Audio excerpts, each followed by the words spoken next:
Praise the Lord. परमेश्वर का धन्यवाद हो कि उसने एक अवसर दिया उसके वचन में से सीखने के लिए।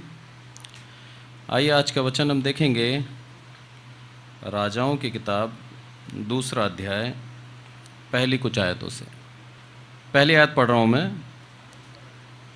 2 राजा 2 अध्याय और उसकी पहली आयत। क्या लिखता है यहाँ पर? जब यहोवा एलिया को बवंडर के द्वारा स्वर्ग में उठा लेने को था, तब एलिया और एलीशा दोनों संग संग गिलगाल से चले। दूसरी आयत में लिखा है, एलिया ने एलीशा से कहा, यहोवा मुझे बेतेल तक भेजता है, इसीलिए तू यहीं ठहरा रहे। एलीशा ने कहा, यहोवा के और तेरे जीवन की शपथ, मैं तुझे नहीं छोड़ने का। इसीलिए वे बेतेल को चले गए। एक वो घटना है जो एलिया के साथ बीती और साथ में एलीशा उसके साथ साथ था। ये हमने सबने पढ़ा किस तरह से परमेश्वर एक जगह से दूसरी जगह, दूसरी जगह से तीसरी जगह, तीसरी जगह से चौथी जगह, और वहाँ से उसको लेके जाता है स्वर्ग में बवंडर के द्वारा। अब आप देखिए, बवंडर यदि आपने टीवी में देखा हो या फिर कहीं देखा हो, कौन कौन सच्चे दिल से कहेगा कि मैं बवंडर में जाना चाहता हूँ? नहीं कह सकते, हमारा दिल कच्चा हो जाएगा। सिर्फ राजस्थान में आंधियाँ चलती हैं, तेज आंधी, और जब वो छप्पर उड़ते हैं तभी हम घबरा जाते हैं। बवंडर ऐसा चक्रवात होता है जिसकी हवाएं 150 से 300 किलोमीटर की रफ्तार से चलती हैं, और जो चलता है ना वो तो सारी जगह साफ करता हुआ जाता है। ऐसी अवस्था में एलिया का विश्वास देखिए आप। बोलता, प्रभु मैं तो तैयार हूँ, तेरा अग्नि में दूत, तेरा अग्नि में रथ, मैं खड़ा हो जाऊँगा और मैं तेरे साथ चला जाऊँगा। मांगा क्या था एलिया ने? मृत्यु मांगी थी। दिया क्या प्रभु ने? उद्धार दिया। स्वर्ग राज्य दे दिया जीवते को। मांगा क्या था उसने?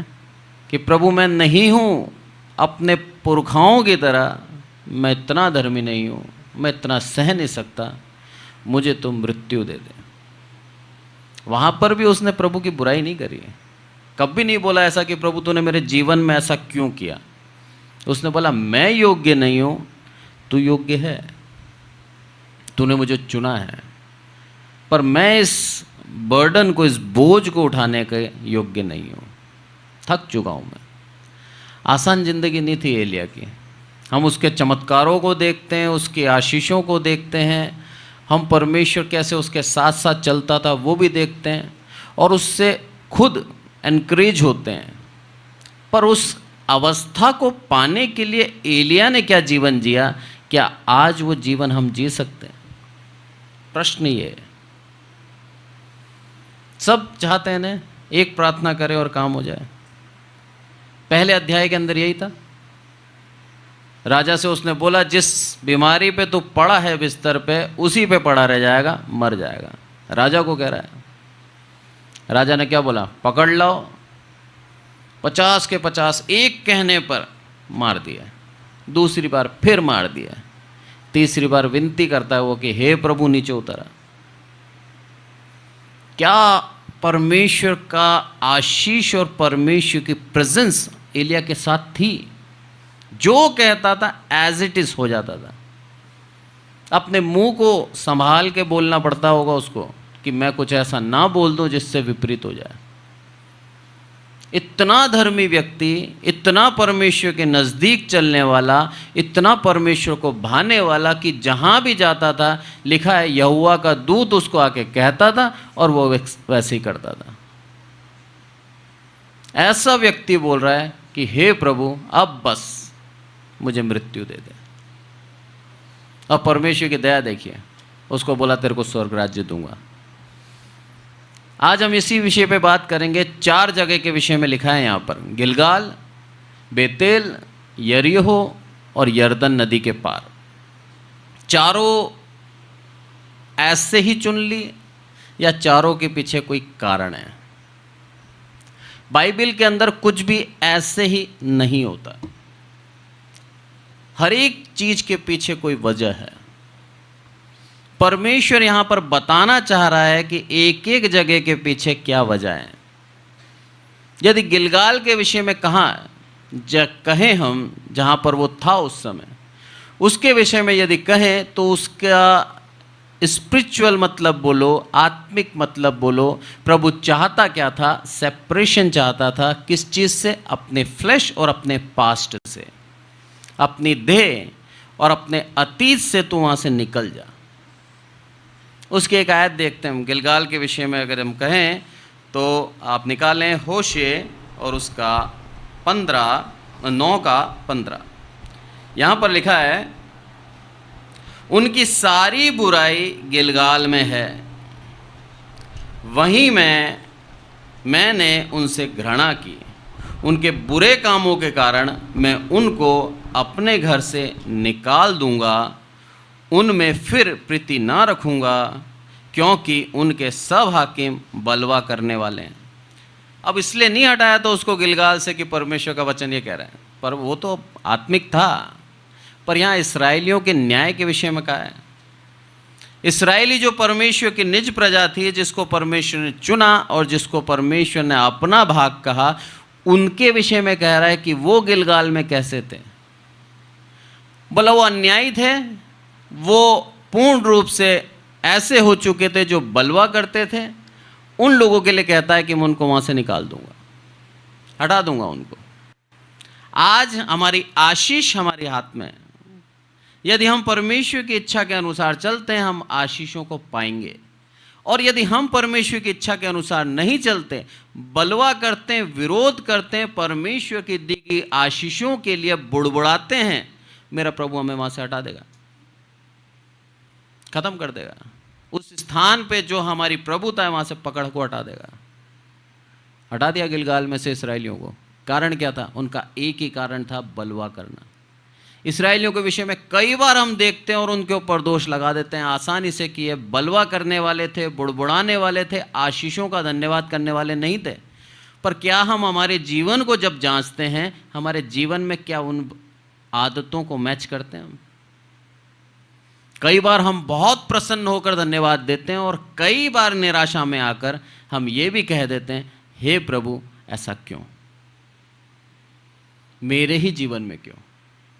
इससे अच्छा जीवन वो क्यों जी रहा है, मैं ऐसा जीवन क्यों जी रहा हूं? ये तुलना हमारे को मेरे परमेश्वर से दूर ले जाती है। मेरा प्रभु न्यायी है, वो न्यायी था, न्यायी है, न्यायी रहेगा। उसको मालूम है आपको किस अवस्था में कब रखना है, उससे आपकी कैसे आत्मिक उन्नति होगी, उसको सब मालूम है।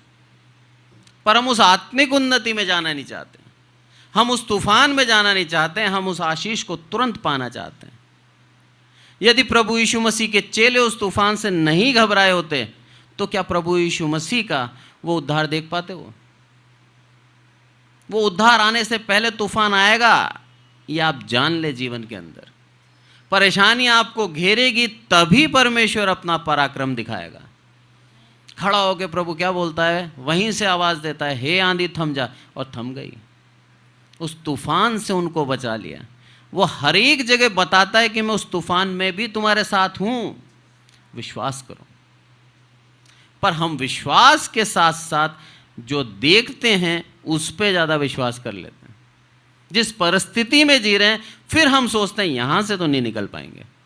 इसीलिए मेरा प्रभु क्या बोलता है अपने वचनों के अंदर? स्मरण कर मैंने तुझे कहां कहां से निकाला, और आज्ञा दी है न केवल तू, तेरे बाद तेरे वंश को जो मैंने तेरे ऊपर आशीष करी है उनको बताया कर।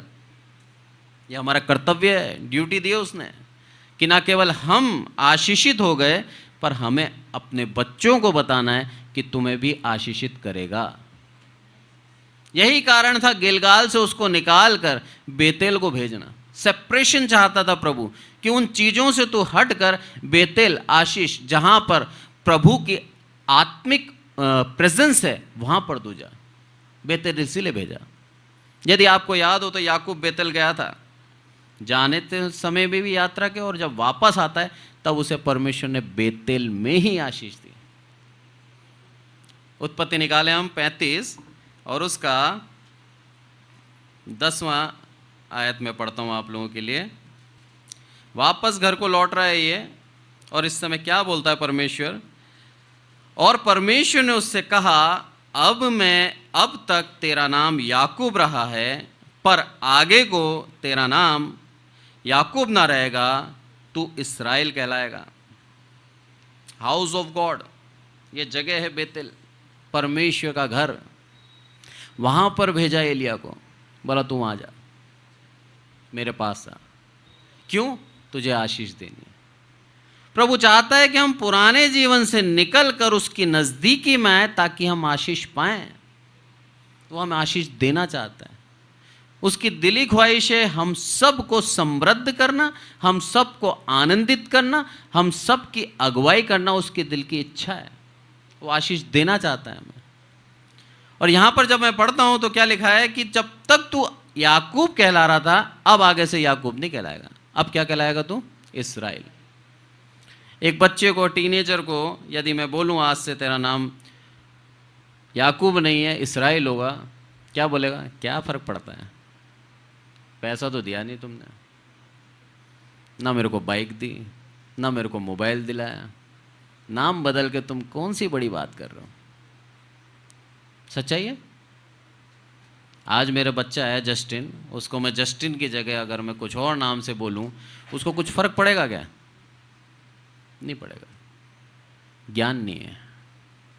एक नाम में सब कुछ बदल गया।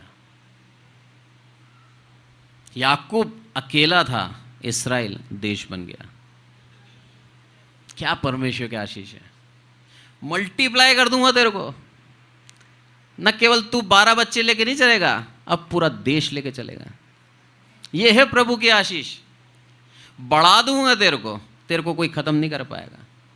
शैतान चाहता है हमें खत्म कर देना, निराश कर देना, हमें परमेश्वर के मार्ग से हटा देना, यही चाहता है शैतान। पर यहां पर बेतेल लेके गया, एलिया को आशीष दी, और आशीष, पहले ही आशीषित है वो, भर दिया उसको। और यदि दूरी बताऊं मैं आपको, गिलगाल से बेतेल की दूरी लगभग 13 किलोमीटर।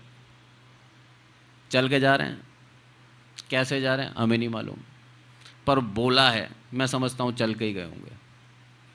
चले गए, जैसे ही बोला प्रभु का आत्मा ने, वैसे ही वो चला, उसके पीछे एलीशा चला।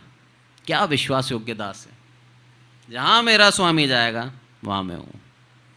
ये है, चाहता है प्रभु आज हमसे आशीष देना चाहता है। लिखा है यहां पर, तू याकूब नहीं अब इस्राएल कहलाएगा, तू अकेला नहीं, अब तेरे से देश में बनाऊंगा। ये है तेरी आशीष। पैसा आशीष नहीं है, जबकि खुद करोड़पति था याकूब, सब कुछ था उसके पास। उसको ये नहीं बोला मैं तेरे को और संपन्न कर दूंगा ना, तेरे वंश को बढ़ा दूंगा मैं। ये है तेरी आशीष। आगे जब हम पढ़ते हैं उसके अंदर लिखा है, फिर परमेश्वर ने उससे कहा, मैं सर्वशक्तिमान ईश्वर हूं। सबसे बड़ी बात ये ध्यान रख ले, तू फूले फले बड़े, और तुझ में एक जाति वरन जातियों की एक मंडली भी उत्पन्न होगी, और तेरे वंश में राजा उत्पन्न होंगे। कितनी बड़ी बात है ना। आज मेरे को कोई बोले कि तेरा बेटा प्रधानमंत्री बन जाएगा, कितनी खुशी होगी मुझे। मेरा पुत्र, मैं नहीं बन पाया तो क्या हुआ, मेरा पुत्र बनेगा। वही आशीष दी है परमेश्वर ने। बोला तेरे वंश के अंदर मैं राजाओं को उत्पन्न करूंगा, इतना महान कर दूंगा मैं तुझे, तू फूलेगा फलेगा। क्या परमेश्वर की आशीष है। खूबसूरत भी दिखेगा और तेरे द्वारा फल भी आएंगे। हर एक प्रकार से मैं तुझे क्या करूंगा, आशीषित करूंगा, भर दूंगा मैं तुझे। आगे जब हम पढ़ते हैं उसके अंदर लिखा है, जो 12वीं आयत, जो देश मैंने अब्राहम इसहाक को दिया वही देश तुझे दूंगा, और तेरे पीछे तेरे वंश को भी दूंगा। तब परमेश्वर उस स्थान में जहां उसने याकूब से बात की, उसके पास से ऊपर चढ़ गया। परमेश्वर की दया देखिए आप, आशीष दी और फिर चला गया। न केवल तुझे, तेरे बाद तेरे वंश को भी मैं तेरे पुरखाओं का भाग दूंगा। ये है सच्चा खुदा, जो दे दिया तेरे पुरखाओं को वो तेरे तक भी बना रहेगा और तेरे बाद तेरे बच्चों तक भी बना रहेगा। कोई छीन नहीं सकता तुझसे। मैंने दिया है तुझे। सर्वशक्तिमान ईश्वर हूं मैं, मेरे से बड़ा कोई नहीं है, ये जान रख। और ये जानता था एलिया भी, ये जानता था याकूब भी। इसीलिए याकूब जब मल्लयुद्ध हुआ तो पकड़ के बैठ गया था, बोला आशीष दे। हम भी ऐसे ही पकड़ लें उसको आज, कि प्रभु तेरे के नज़दीक आए हैं, तेरे पास आए हैं, समर्पण कराए अपने आप को, तुझसे आशीष चाहते हैं, प्रभु देना चाहता है। उससे पहले ये भी चाहता है कि हमारे पुराने जीवन से निकलकर हम बाहर आए, तब आशीष मिलेगी।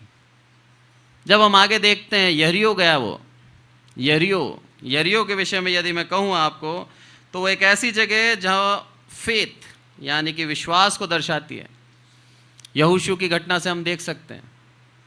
यहोशू जब यरीहो को जीतने गया था, यरीहो की शहरपनाह को देखकर घबराया नहीं, ये नहीं सोचा कि हम जीत नहीं पाएंगे। परमेश्वर ने उसको क्या बोला, उसी आधार पर उसने किया, और जब किया उस यरीहो की दीवार अपने आप गिर गई।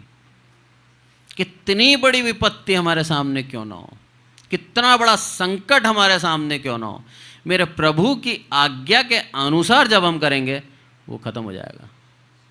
उसकी आज्ञा माननी पड़ेगी। पर कोई भी आश्चर्यक्रम देख लिया आप, कोई भी परमेश्वर के जो आज्ञा है, उससे पहले प्रभु एक ही चीज़ चाहता है, अपने आप को पवित्र करें, अपने आप को शुद्ध करें।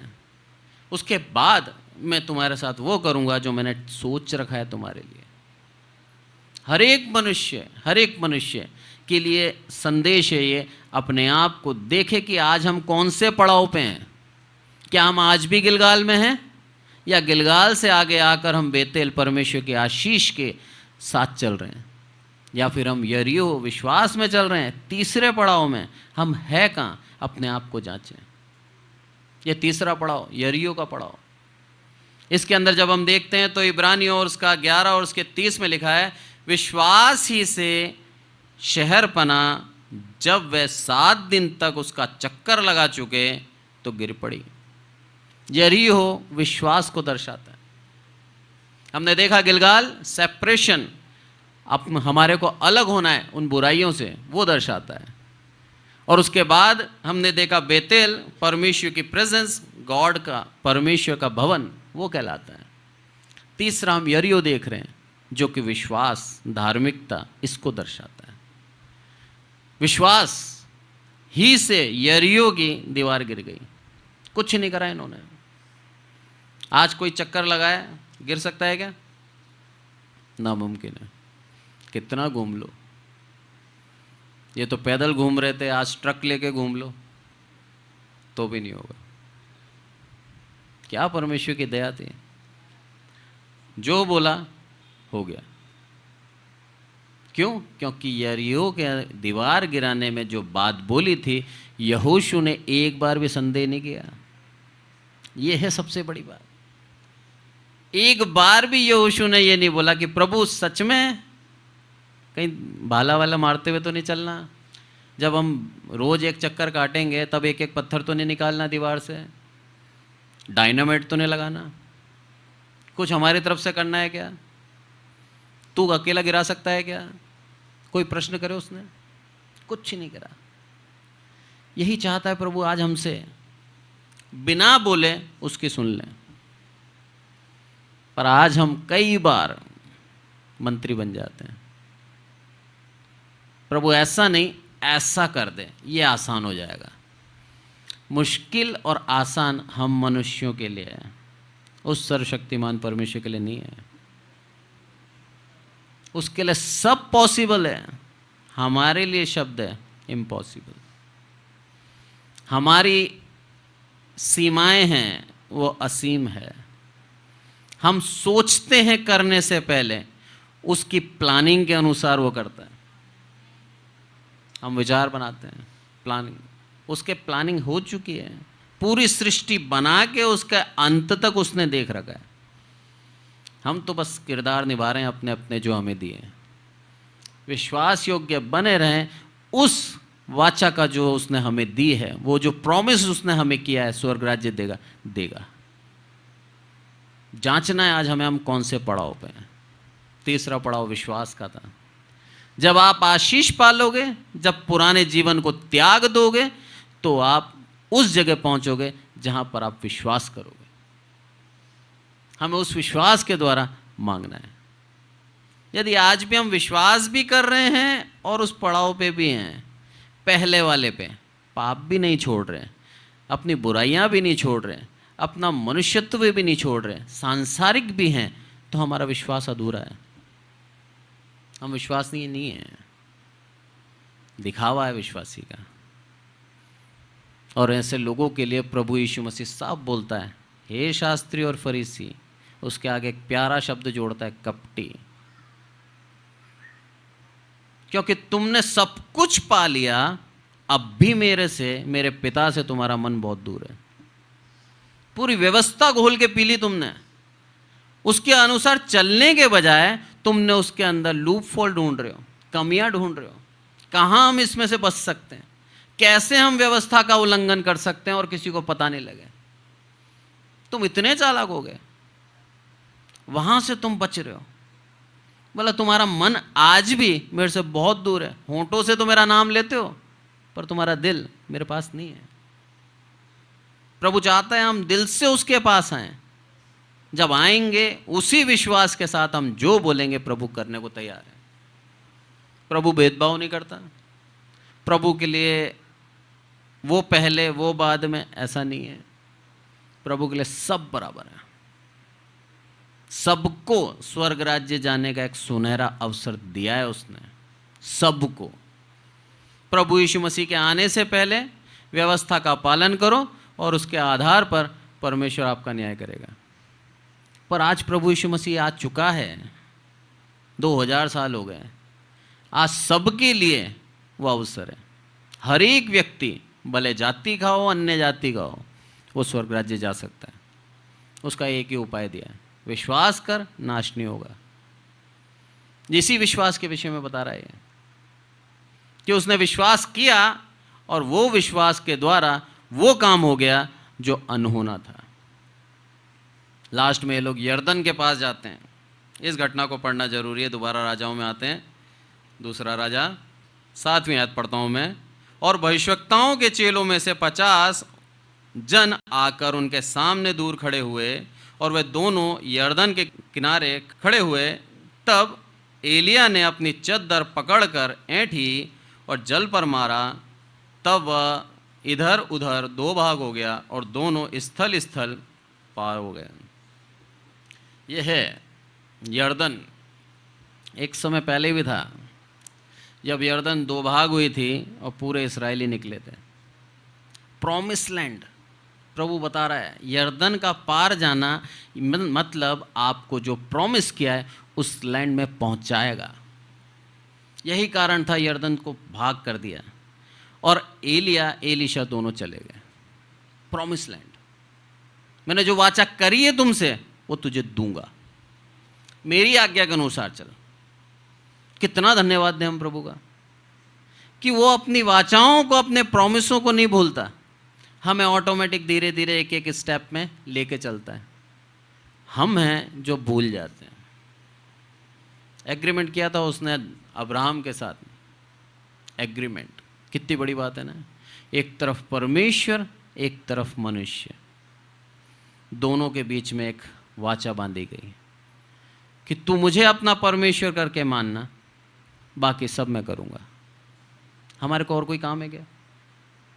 सिर्फ परमेश्वर करके उसको पुकारना है और उसकी आज्ञाओं के अनुसार चलना है, और कोई काम नहीं दिया उसने। हाँ, बोलने की शक्ति हमें दी है, उसका कारण है कि हम उसकी वर्शिप, उसकी आराधना करें, अपने गुनाहों को मान लें। ये दिया है उसने। उसके अलावा हम बोलें कि मैं ये करता हूं, नहीं। प्रभु किसी से भी करा सकता है, किसी से भी करा सकता है। ये परमेश्वर की दया है। उसके बदले में उसने क्या क्या दे दिया? तेरे वंश को मैं क्या करूंगा? तारागण के समान कर दूंगा, रेती के कणों के समान कर दूंगा, तेरी अगुवाई करूंगा, तेरे को आशीष दूंगा, तेरे को सब कुछ मैं दूंगा, तुझे मानना है मुझे। आज भी प्रभु यही चाहता है हमसे कि हम उसकी इच्छा के अनुसार चलें, जो आज्ञा प्रभु यीशु मसीह ने दी है। अपने पड़ोसी से अपने समान प्रेम रख, अपने पूर्ण दिल से, पूर्ण मन से, पूर्ण शक्ति से अपने परमेश्वर से प्रेम रख। यही चाहता है वो आज भी हमसे। और उसके बाद कहता है कि यरदन मैंने खोल दिया, निकल जा, उससे तेरे को आशीष मिलेगी, उससे तेरे को वहां जो प्रॉमिस लैंड मैंने तुम्हें दिया है वो मैं दे दूंगा। आज हर कोई स्वर्ग राज्य जाना चाहता है, हर कोई, पर उन स्टेप बाय स्टेप नहीं चलना चाहते। बोल सकता था नहीं एलिया, मेरे दिमाग में जब मैंने पहली बार पढ़ा था कि प्रभु मेरे को तो गिलगाल से भी ले आ सकता था, मेरे को घुमा क्यों रहा है? दिमाग में नहीं आता अपने, क्या प्रभु गिलगाल से नहीं ले आ सकता था? ले जाता, वहां से ले आता, पर गिलगाल से 8 किलोमीटर दूर लेके गया, फिर बेतेल से फिर 13 किलोमीटर उसको जरीको लेके गया, यरीहो लेके गया। यरीहो से सबसे लंबी यात्रा थी इसकी जॉर्डन नदी तक, 110 किलोमीटर की। पैदल पैदल चल रहे हैं, कैसे चल रहे हैं मैं नहीं समझता। मैं समझता हूँ पैदल ही चल रहे हूँ, क्योंकि एलिया तो भाग के निकल जाता था, रथ से भी आगे। 110 किलोमीटर फिर चल रहा है, फिर यरदन पहुंचा, फिर प्रभु बोलता है अब इसको पार भी कर, और पार भी कर ली। सब जैसा जैसा बोल रहा है वैसा ही कर रहा है। एक जगह भी परमेश्वर को इसने पलट के नहीं बोला कि प्रभु ऐसा क्यों, एक जगह भी नहीं बोला। और सिर्फ उसका दूत आके बोलता था यह हुआ का, और ये उठ के चला जाता था, एक जगह भी नहीं बोला। हमारे जीवन में कई बार हम बोल देते हैं प्रभु एक नौकरी थी, यहां से छूट के दूसरी कर रहा हूं, यहां पर तीसरी कर रहा हूं, अरे एक ही ढंग की दे दे ताकि जाना नहीं पड़े बार बार। एक घर में रह रहा था अच्छा भला, उठा के तूने यहां कर दिया, फिर अब यहां से फिर उठ के जाना पड़ रहा है। कुछ ऐसा परमानेंट कर दे ना कि बार बार मैं अव्यवस्थित हो जाता हूं। कितनी बार हम बोल देते हैं, पर एलिया को देखो आप, एक बार नहीं बोला, और तैयार है उसकी कंडीशन पे। सबसे बड़ी बात, उस परमेश्वर की कंडीशन पे तैयार है, जैसा बोलेगा प्रभु मैं तैयार हूं। यही आज भी चाहता है हमसे कि जैसा मैं बोल रहा हूं वैसा ही कर, बिना सवाल के, उद्धार मिल जाएगा। वो स्वर्ग राज्य जो तेरा है, तेरा भाग, तेरी विरासत तुझे दे दूंगा। सबसे बड़ी बात, हमारी विरासत क्या है, इसको कितनी बड़ी बात है। हम योग्य नहीं थे, उसके बाद भी हमारे नाम पे लिख दिया। विरासत है ये आज हमारी, पर चाहता है वो उस विरासत को पाने के लिए मेरे अनुसार चलो, और कुछ नहीं है। और जब हम चलते हैं मेरा प्रभु देता भी है। ये पहुंच गए यरीहो, और इसकी आयत में निकालता हूं, निकालें आप, यहोशू 3 और उसका 16। तब जो जल ऊपर की ओर बहा जाता था वह बहुत दूर, अर्थात आदाम नगर के पास जो सारतान के निकट है, रुककर एक ढेर हो गया और दीवार सा उठा रहा। और जो जल अराबा का ताल जो खारा ताल भी कहलाता है, उसकी ओर बहा जाता था, वह पूरी रीति से सूख गया। नदी एक तरफ बहती है, एक तरफ तो खड़ा हो गया पहाड़ दीवार की तरह, और दूसरी तरफ से जो बहता पानी वो पूरा का पूरा उस ताल में चला गया। अब पूरी नदी सूख गई। कितना बड़ा आश्चर्य कर्म है। अब ये जा रहे हैं यरीहो की तरफ, यरदन पार करके, सारे इस्राएली। आगे जब मैं पढ़ता हूँ उसके अंदर क्या लिखा है, और याजक यहोवा का संदूक, वाचा का संदूक उठाए हुए यरदन के बीचों बीच पहुँचकर स्थल स्थल खड़े रहे, और सब इसराइली स्थल ही स्थल पार रहे। अंत में उस सारी जाति के लोग यर्दन पार हो गए। यर्दन पार हो गए साहब। और पार करके कौन सा देश देना चाह रहा है? Promise land. आज भी प्रभु हमें वही यर्दन पार कराना चाहता है। आज भी चाहता है प्रभु हम वैसे ही चलें। यदि हम आगे देखते हैं तो इसके अंदर लिखा है, वाचा का संदूक लिए हुए खड़े थे वो लोग। हमारी जो प्रॉमिस है परमेश्वर का, वो हमें याद होना चाहिए। उसने किया प्रॉमिस याकूब के साथ, उसने किया प्रॉमिस अब्राहम के साथ, आज वही प्रॉमिस के अंदर उसने हमें जोड़ दिया। आज हमारे साथ नया प्रॉमिस नहीं करेगा, वो नया वाचा नहीं बांधेगा, उस वाचा के अंदर हमें जोड़ दिया। जो वाचा वो आशीष याकूब की थी, वही वाचा वही आशीष आज हमारी है। जो आशीष उसको दी थी, तू फूलेगा फलेगा आशीषित होगा, तेरी अगुवाई करूंगा, तेरा परमेश्वर मैं हूं, वही आशीष आज हमें दी है। पर हमें उसकी इच्छा के अनुसार चलना है, उसके कदम से कदम मिला के चलना है। वो चाहता है आज भी हमें यरीहो पार करा के वही प्रॉमिस लैंड देना जो उसने हमारे लिए चुन रखा है, हमारे को दे दिया विरासत में। ये प्रभु की इच्छा है। आज का वचन प्रभु हमें यही सिखाता है। यदि मैं जॉर्डन रिवर के बारे में कहूँ तो उसके विषय में आत्मिक जो स्पिरिचुअल बात बताते हैं, उसकी आत्मिकता बताते हैं उस यर्दन नदी की, वो यही है, डेथ एंड रिजरेक्शन। आपकी नया जीवन दे मिल जाना। प्रभु आज हम सबको वही पुनरुत्थान का जीवन देना चाहता है, पर उससे पहले वो चाहता है कि हम उसकी इच्छा के अनुसार चलते रहें। यहाँ पर हम देखते हैं दूसरा राजा और उसका 10वें अध्याय में 2:10 में क्या बोलता है। एलिया ने कहा, तूने कठिन बात मांगी है, तो भी यदि तू मुझे उठा लिए जाने के बाद देखने पाए तो तेरे लिए ऐसा ही होगा, नहीं तो ना होगा।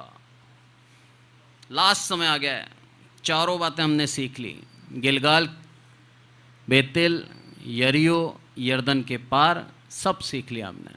अब अंत में एलीशा जो उसके पीछे पीछे था, वो उससे मांगता है कि जो आत्मा तुझ में, उसका दुगना भाग मुझे दे दे। उससे बड़ा होने के लिए नहीं मांगता कि एलिया तेरे से ज़्यादा मैं सामर्थी हो जाऊं, इसलिए नहीं मांगता। उसकी चाह ये है कि हे मेरे पिता, जितना काम तूने किया है उससे ज़्यादा काम मैं कर पाऊँ। उसकी चाह काम करने की है, उसकी चाह नाम कमाने की नहीं है।